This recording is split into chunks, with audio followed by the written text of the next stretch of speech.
अभी हमारी सरकार को 2 साल पूरा होने में अभी 1.5 महीना है और 31 तारीख को दिवाली का शुभ अवसर है। इस अवसर पर मैं हिमाचल वासियों को भी दीपावली की बहुत शुभकामनाएं देता हूं। लेकिन जो लोग हमारे हिमाचल के काफ़ी लोग गोवा जाते थे, चंडीगढ़ हरियाणा के लोग गोवा जाते थे, क्रूज का आनंद लेते थे। हमने ये सुविधा आज बिलासपुर में उपलब्ध करवा दी है। हिमाचल प्रदेश में 75 साल में पहला क्रूज की कोई योजना यहाँ शुरू की आज़ादी के बाद की तो बिलासपुर है। जेट स्की है, शिकारा है, तो ये सब सुविधाएं हम करवा रहे हैं।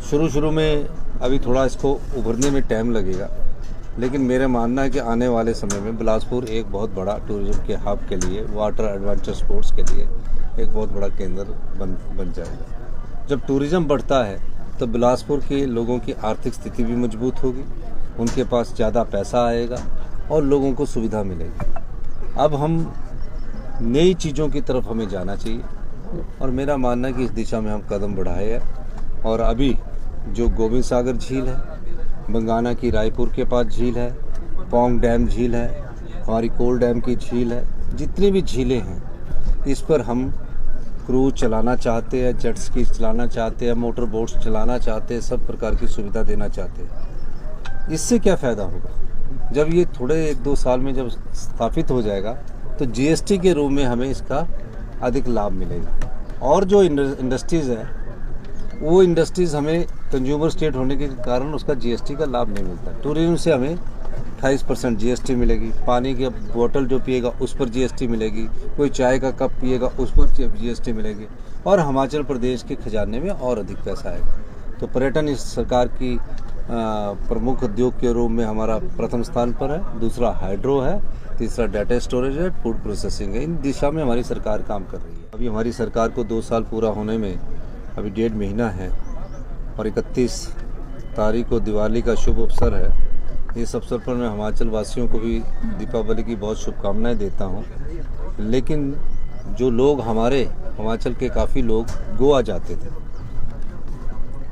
चंडीगढ़ हरियाणा के लोग गोवा जाते थे, क्रूज का आनंद लेते थे। हमने ये सुविधा आज बिलासपुर में उपलब्ध करवा दी है। हिमाचल प्रदेश में 75 साल में पहला क्रूज की कोई योजना यहाँ शुरू की आज़ादी के बाद की तो बिलासपुर है। जेट स्की है, शिकारा है, तो ये सब सुविधाएं हम करवा रहे हैं। शुरू में अभी थोड़ा इसको उभरने में टाइम लगेगा, लेकिन मेरा मानना है कि आने वाले समय में बिलासपुर एक बहुत बड़ा टूरिज्म के हब के लिए, वाटर एडवेंचर स्पोर्ट्स के लिए एक बहुत बड़ा केंद्र बन जाएगा। जब टूरिज्म बढ़ता है तो बिलासपुर के लोगों की आर्थिक स्थिति भी मजबूत होगी, उनके पास ज़्यादा पैसा आएगा और लोगों को सुविधा मिलेगी।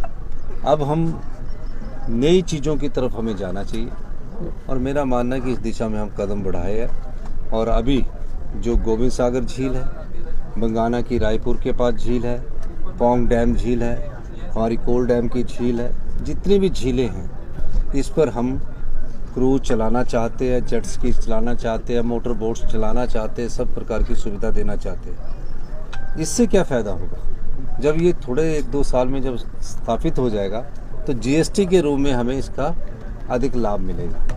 और जो इंडस्ट्रीज़ है वो इंडस्ट्रीज़ हमें कंज्यूमर स्टेट होने के कारण उसका जीएसटी का लाभ नहीं मिलता। टूरिज्म से हमें 28% जीएसटी मिलेगी, पानी की बोतल जो पिएगा उस पर जीएसटी मिलेगी, कोई चाय का कप पिएगा उस पर जीएसटी मिलेगी, और हिमाचल प्रदेश के खजाने में और अधिक पैसा आएगा। तो पर्यटन इस सरकार की प्रमुख उद्योग के रूप में हमारा प्रथम स्थान पर है, दूसरा हाइड्रो है, तीसरा डाटा स्टोरेज है, फूड प्रोसेसिंग है। इन दिशा में हमारी सरकार काम कर रही है।